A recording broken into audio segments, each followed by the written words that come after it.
Because when we talk about kingdoms, we are talking about thrones and legislations. When we talk about kingdoms, we are talking about purposes that are born in the heart of a spirit.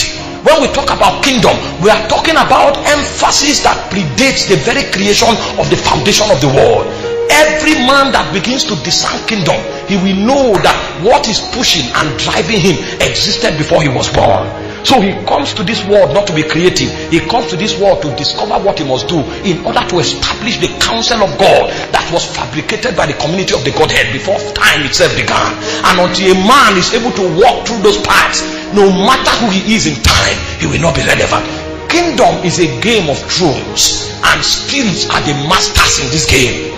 And if you don't understand that even the civilization of humankind is born from the politics that takes place in the heights of the heavens, you will be frustrated and you will try to make headway in life until the day when the veils of the divide are open and you cross from time into eternity. That is when you will realize that you live but you were not wise.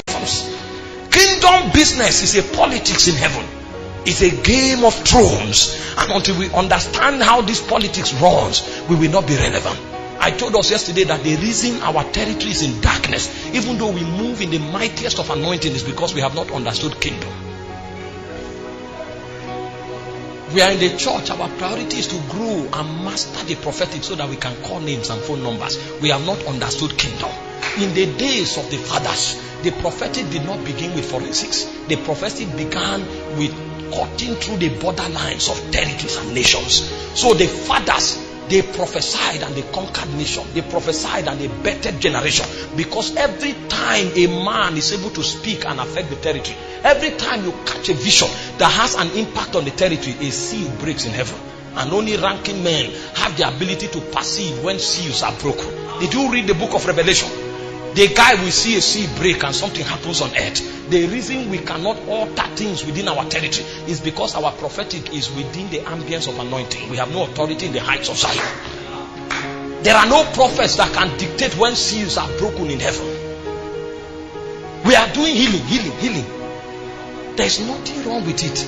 But what happens to the territory? The lady, I can't say some things here. They will say he's a wicked man. It's better for a lady who contacts HIV to repent and go to heaven than to be healed and go back into the world and die. All we do is healing. See, let me show you the foundation of this politics from the scriptures. Open Ezekiel chapter 28 from verse 13. I want to show you the place of anointing and authority, so that you will see the futility of only walking by an anointing. You know, when you talk like this, some people think you are fighting the prophetic. Far be it from it. When you talk like this, some people feel you are fighting the healing move. Far be it from it.